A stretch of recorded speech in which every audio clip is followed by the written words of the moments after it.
I got the crooked stand. Who gave me the crooked stand? You ever have those a little too full of yourselves moments? I had one the other day. It's one of those days when you get up and you do everything that you should to put yourself in a good mood. You have your coffee, you go to the gym, you get ready for work, and you're still, Maybe it's because, we're changing the rhythms a little bit, as school starts and I get here and someone was in my parking space. You know that one that's my parking space? Do you know which one is my parking space? You're shaking your heads. No, there is no parking space that is Pastor Duane's parking space. There's only one that Pastor Duane thinks is his parking space. And it just so happened that that was a day that somebody was in that spot. Now, that's not an unusual thing, but this happened to be just a day when I was thinking that more than others because I was just in that headspace.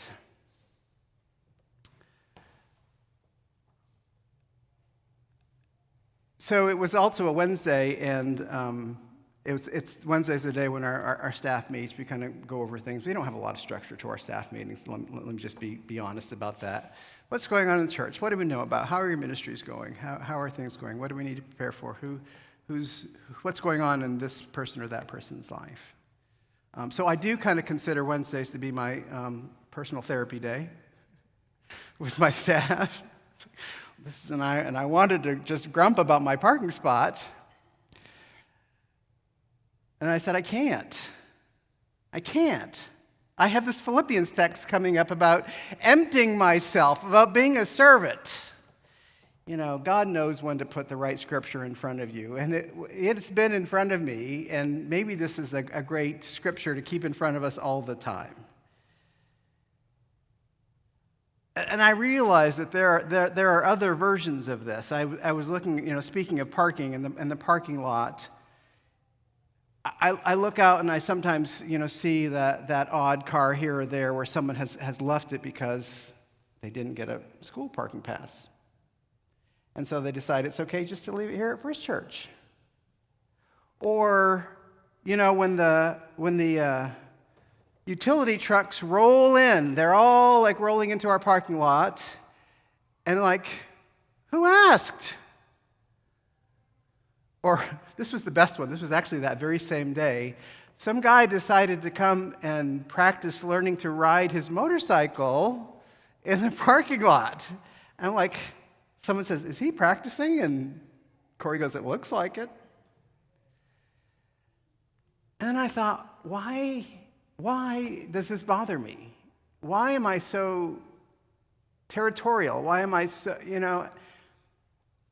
And I thought, maybe this is part of our human condition.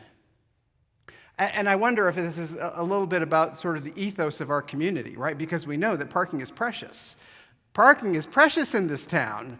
And so they're not going to let you park over there, so why should we be the ones that let you? And I really had to do a little self-examination about my big feelings that day.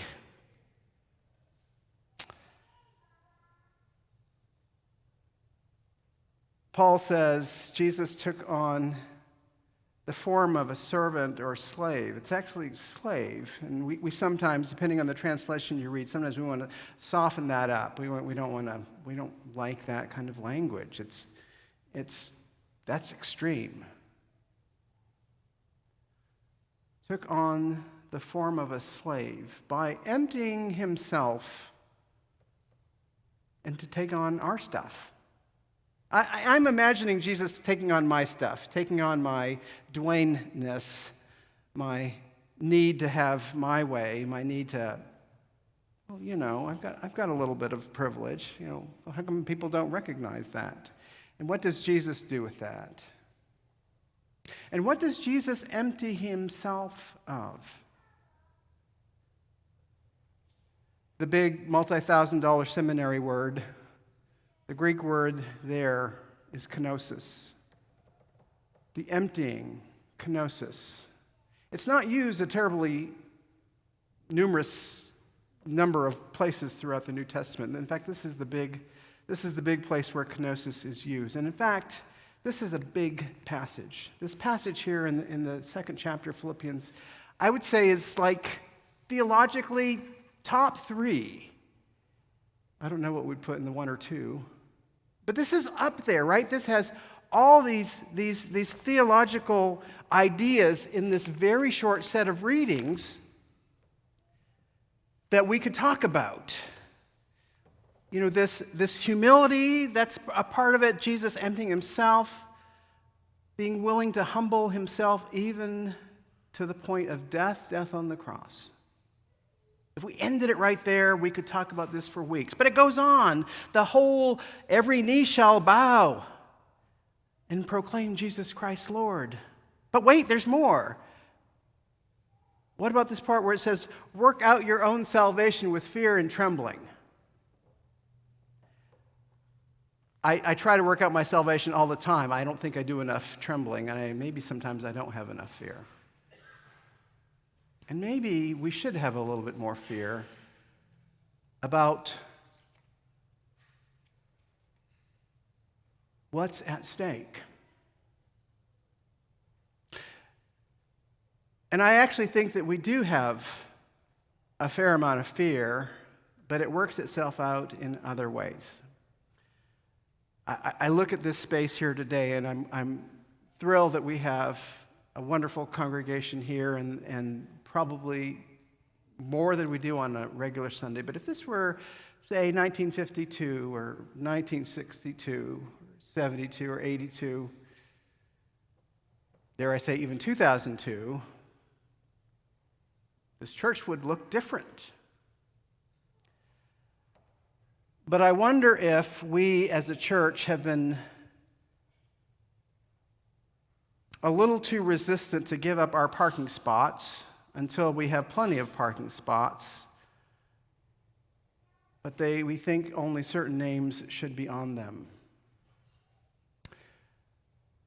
They call this the Christ hymn. They believe that, the scholars believe that this passage here was taken from an early musical work in the church, a piece of worship in the church.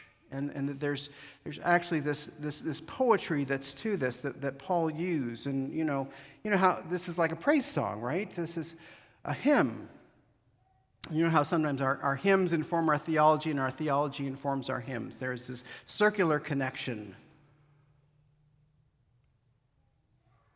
And so with all these ideas here wrapped up in this very important 13 verses in Philippians 2, what do we do with this as a church today? How do we not succumb to this temptation of designated parking? How does the church need to empty itself? How are we willing to park in the back of the lot, give up our position, our privilege? Because I think this is hard for the church. And I think it's speaking to this condition that we see right now. The church has enjoyed a lot of privilege for a long time, and sometimes we have not used it well. I would dare say that our brand has been a bit tarnished. Anybody work in corporate life? Anna's not here. I wish Anna Clark, our lay leader, was here today, because I just saw a Facebook post. She works with School of Business, I think, yeah. And she put this post about all this new branding that's coming out around the new business school and the new name that's on it. We've gone through our own examination of who we are, naming those things, our guiding principles. We have a new logo, a new brand. We're careful to keep to our brand in our communications, that new sign that's out there with the new style, the right colors. We're rebranding our welcome space. But our Christian brand is a little dated, tired, mixed up. People have been applying all different ideas towards the brand, and it's taken some hits. It's not as positive as it used to be. To some folks, you say, oh, it's all about Jesus. I love Jesus. And someone hears that, and you're like, oh, you're one of those people.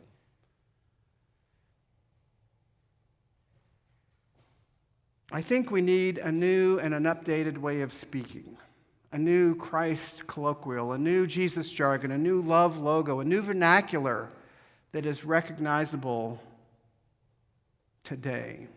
And I look at a church like us, and I'll be honest, we're not doing too bad. I mean, we're studying this book, Growing Young. Michael, one of our family ministry leaders, is going to lead a conversation about what it means to grow young, and growing young means the median age of the congregation being a little younger. We're going to grow the church, and it will be younger. We're not literally going to be Benjamin Bratt. Is that the movie? Benjamin Button. I think Benjamin Bratt's an actor, right? Yeah, we're not going to grow young. We're going to become younger. And we're not doing too bad. I mean, we're blessed with a community that has this wide diversity. But I would say that there's a reason why we have a challenge growing young. That folks are skeptical about who the church is. And I was thinking, how do I talk about this? How do I talk about sort of emptying ourselves? Because I also recognize that kind of what we do here in this space and the ways that we do church, the ways that we are community, the ways that we worship together, has to be connected to something that someone receives. They hear God in that. They recognize that message. But my challenge is, how do we do that with an elasticity that reaches the broadest range of folks?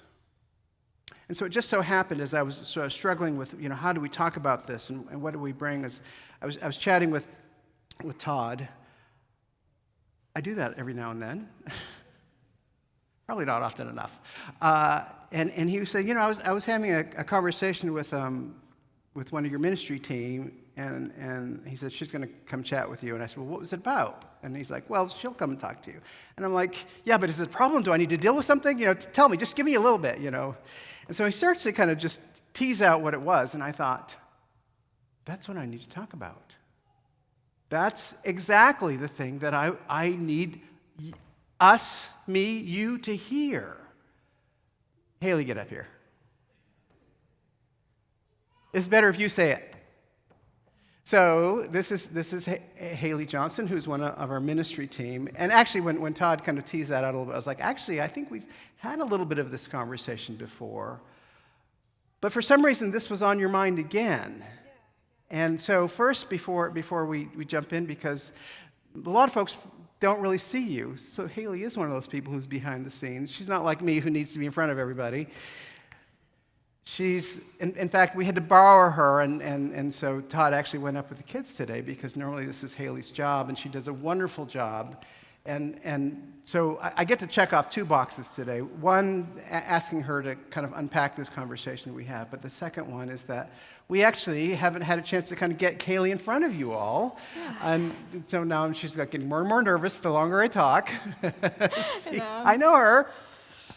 But I thought this was a wonderful opportunity for her to not only to share from her heart and her perspective as a young person, especially as somebody who's a college student who kind of lives in that space, right?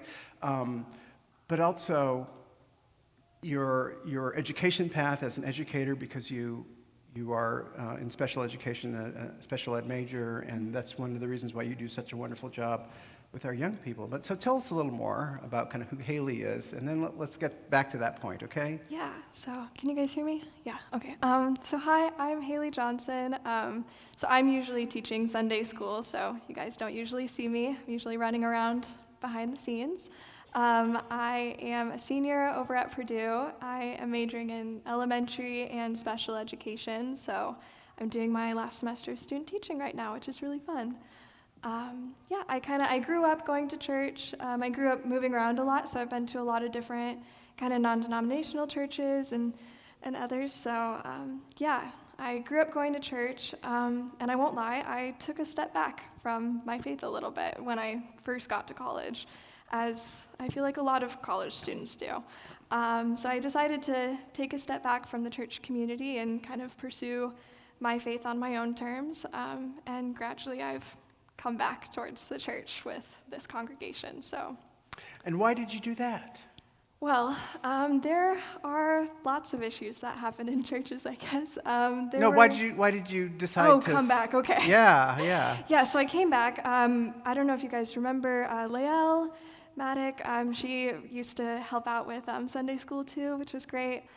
She invited me to help out with Vacation Bible School. So I decided it was something very non-committal. It was just a week. That was all y'all would get of me. What went through your mind when she invited you? I wasn't really sure why she invited me. I was a little confused. I knew there were obviously kids, and I'm an education major, so that made sense, but I didn't have the best relationship with the church, so I was a little nervous. I was a little hesitant. I wasn't sure what this building had in store for me yet, so. So one of the things that you shared in the first service was kind of some thoughts that you thought when you had driven by the church before you even had any idea or ever walked in the door, right? Yes, yeah. So with my past experiences in church, I had a lot of kind of preconceived notions about what I thought this congregation and building and community was going to be like. So I'll start at the beginning. I started going to college, and I see this church. It's first setting, it's Pride Month. So I see the Pride flag outside. And the first thought that pops in my mind is, wow, this church is going to draw some kids in, and they're going to trick them. I thought it was all a trick to get young people to come to this church. I thought that it was going to be kind of one big setup, and I'd never kind of put the idea of having a LGBTQIA plus friendly community with church in the same bubble. So I see this, pride flag outside, Pride Month passes, and the flag is still out there. And it stayed out there month after month after month, and I just kind of kept my eye on it. And the thought that went through my mind was, with all of these feelings towards, this is a big trick, I thought, if I step into a church and I ask to speak with the pastor, I'm pretty sure he's required to listen to me, so I'm going to find this pastor and I'm going to give him a piece of my mind. And I'm going to walk in there and I'm just going to tell him what I really think. And that was how I was going to handle my own emotions. I did not do that, I'll let you know, but that was kind of the process that I had going through my mind, and I decided not to, that was a little aggressive, a little harsh, so backed off from that idea. But I'm so disappointed we never had that conversation. I know, that would have been fun, wouldn't it? So yeah, flash forward to then 3 years later, and I'm helping out with Vacation Bible School and realize that I was completely wrong. I was dead wrong. This church is great, and obviously I've been working here for a bit now and have a really great relationship with Pastor Duane, Yeah. so. But one of the things I want you to talk a little bit about is the solidarity that I see in the Gen Z community, right? Mm-hmm. So, and I have, two kids about your age, in fact, right exactly your age, who I see their solidarity with their friends. And it doesn't matter what label or what category some of their friends might be, or even themselves, but there's this collective shared kind of looking out for each other.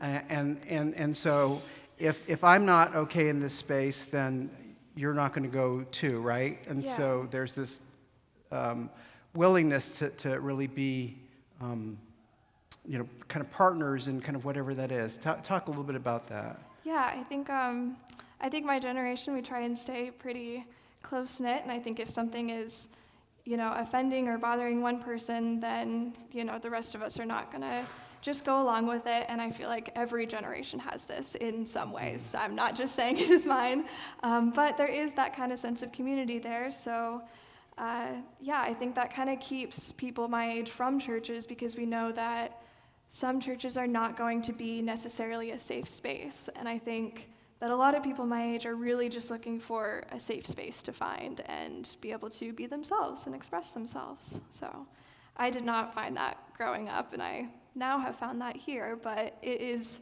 it's a process, as you can hear from the anger that I had and did not take out on Pastor Duane, and the work that I've done here and kind of my journey back towards Christ. You know what's the irony in that, though? The irony in that idea. Let's go to 1 Corinthians. What does Paul say in 1 Corinthians? In the first service, we sang a song called "We Are the Body," right? And we know that Paul articulates this very robust theology around being the body of Christ. And he talks about this metaphor of everyone being a piece or a part of the body and all parts being needed. And I love that young people, they all come together bringing their own stuff to this community that they build. That is so First Church. That is so Pauline. That is so Christ-like. And it is that solidarity that both keeps them in community with each other and in some ways keeps them out of the church. Isn't that ironic? And so how do we share in that solidarity, I feel like, is the question. And how do we let the whole community know, whether it's the Gen Z generation or whether, no matter how old or young or no matter what kind of place somebody comes from, how do we make that message clear, and then how do we live into that? Do you have any ideas? Well, I feel like our congregation does a really good job of being so accepting and so community focused. I mean, we have our first Sunday brunches and we have our greeters when we come in the door, and we try and do as many events as we can. So yeah. I feel like we do a really good job of having that community, but when you're starting, 2 steps back in some people's minds, like mine was before, you have to put in that extra work, and that can be really difficult to figure out how to do that the correct way and how to go about it the correct way. And because people will, one of the things I remember is last year when we had our We're Out festival, and immediately afterwards, right here in this space, the PFI group hosted a conversation around gender diversity and dealing with this in families and that kind of thing. And when I proposed this to the PFI group, they said, it's a church. I'm not sure if people will come if it's a church. And I think that's really one more example of the ways that we are kind of going upstream, going against the tide in some of these ways. And so what can we do? Because if you give me the answer right now, I promise you can make hundreds of thousands of dollars selling books and fixing all the churches. You will. Yeah, wouldn't that be great? That would be great. If I had that answer. Yeah, I'm going to be co-author with you. Oh, yeah. Okay. I'll give you some credit. Okay. I guess I don't really know if I have a distinct answer. I think one thing we can do, and I think you mentioned this in the last service, is continue having our community, continue being as accepting as we all are, but even louder a little bit, make sure that really gets through, because obviously it took a lot of work and a lot of really kind faces in this church. I'm looking out at all the people that actually got me to keep coming back, so it's crazy. I thought I'd be yelling at Pastor Duane. I didn't think I'd be standing here talking to you guys. So, but I think one thing we can be doing is just have that continue to happen and be even louder, even more accepting, even more kindness in our communities. And maybe if we do that, not right here on our property, on our grounds, as lovely and as wonderful as they are, but out further away, then we won't need those parking spots. Thanks be to God.